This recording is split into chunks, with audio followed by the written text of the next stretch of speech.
Hey, this is a TBT, and in keeping with our theme of getting more money, let's check out how much money you got. How much money you got? Blah, blah, blah.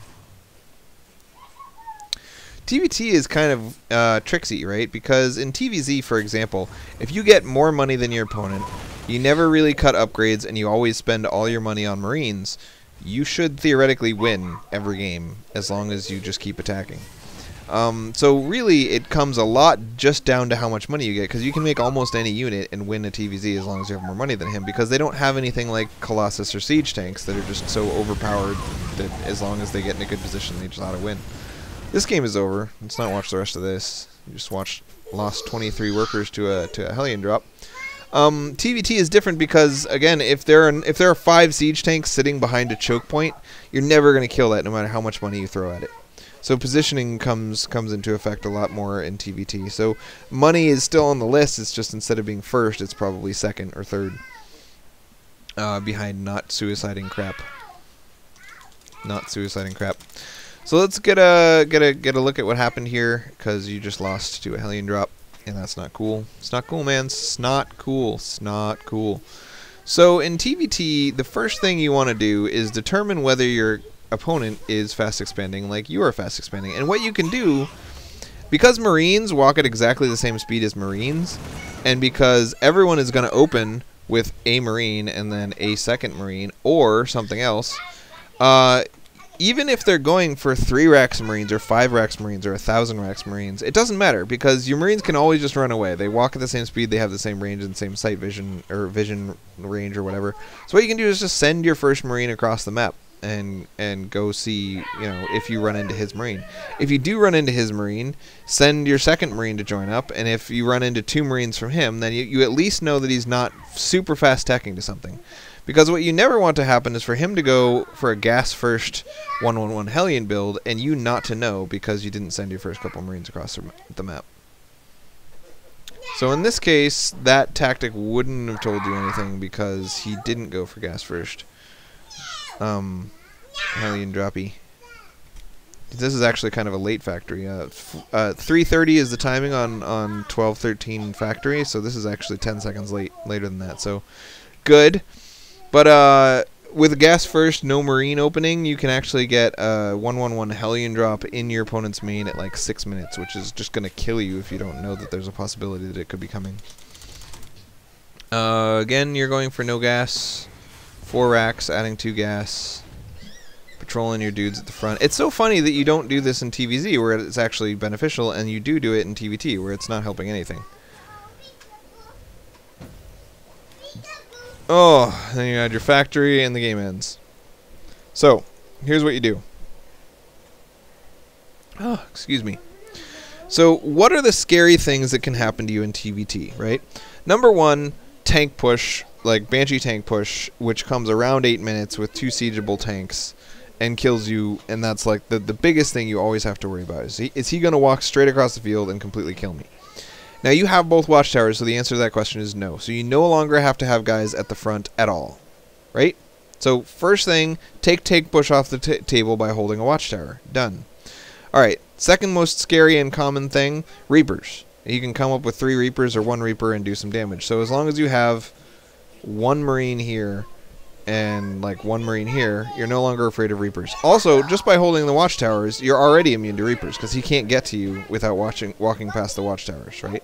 There's no path through here because it walks past this watchtower. So good. Tank pushes off the table. Reapers are off the table. Third thing is a combination of drops and Banshee play. Basically, something from the starport coming over to your base. Now, that's not scary until 7 minutes because starports don't create units until about 7 minutes. But from that 7 minutes to 9 minutes period is when all of the scary things from Terran are going to happen. He's either going to hit you with a Banshee, or he's going to hit you with a cloaked Banshee, or he's going to do a drop, or he's going to do an elevator, or he's going to do a tank push. One of those 5 things is going to happen almost every game, unless he fast expanded. And since you didn't scout whether or not he fast expanded, you have to assume that he didn't, and therefore one of those 5 things is coming. So to defend against the first 3, all you need is the watchtowers. To defend against the next 2, all you need is to put half your army right here and half your army right here. That's it. So he drops Hellions, you kill the medevac, and he loses all his crap and wishes that he hadn't done a Hellion drop at the end. So, long story short, just keep your army in split between two places, one being here and the other being here, and leave it there until you're ready to push across the map. So, next thing. Say, for example, in this game, you didn't do that. And you say, well, next time I will just do that. That's fine. But what could I have done in this scenario where I'm already too late and I don't have anything in my base? Never run SCVs away from Hellions. Unless your army is within, like, a fraction of a second of getting there. Because running them away puts them in these tightly packed little groups. Right? Whenever you move command anything, any group of things, they clump up. And the more clumped up something is, the more susceptible they are to AoE. So you're running your SCVs away from your Marines, and then you're running your Marines up here, and then you're getting kind of a full surround on the Hellions, but then you give up your surround, and then you attack with your SCVs, and it's all just crazy silliness. So what you should have done instead, you have two choices. The riskiest choice, of course, is to just run your SCVs straight from your main to your natural. That's a good choice, but it's not the best choice, and it all depends on how far away your army is from the location. The second choice, which is less risky, is to just leave your SCVs to mine. If we look at this, this is we had about 30 workers here. If we go into the unit map tester, the unit tester, and this is the one that I do. What you do, you have two choices. You can do nothing, just keep mining, and that'll keep your SCVs spread out so that each Hellion shot is only going to hit 2 SCVs, which means that you're not going to lose SCVs almost at all.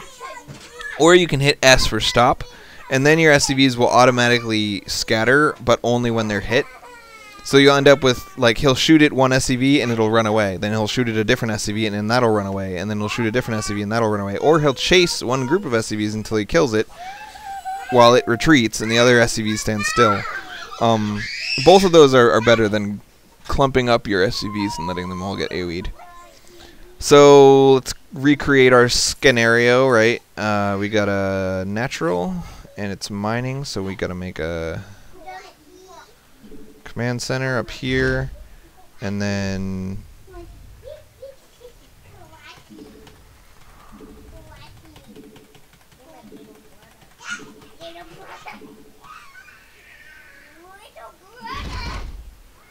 so that's going on, and then over here we got this stuff, and down here we've got one of these and 3 of these. And then this is like ton of Marines, but too far away. Right? There you go. So this is our scenario. Oops, that's not what I wanted. What the heck? What the heck? Wow. That like broke the map.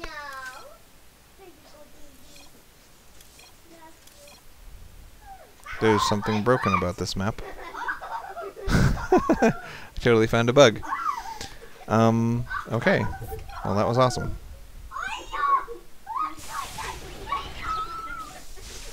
Anyway, point is, don't run your dudes away, just leave them standing still.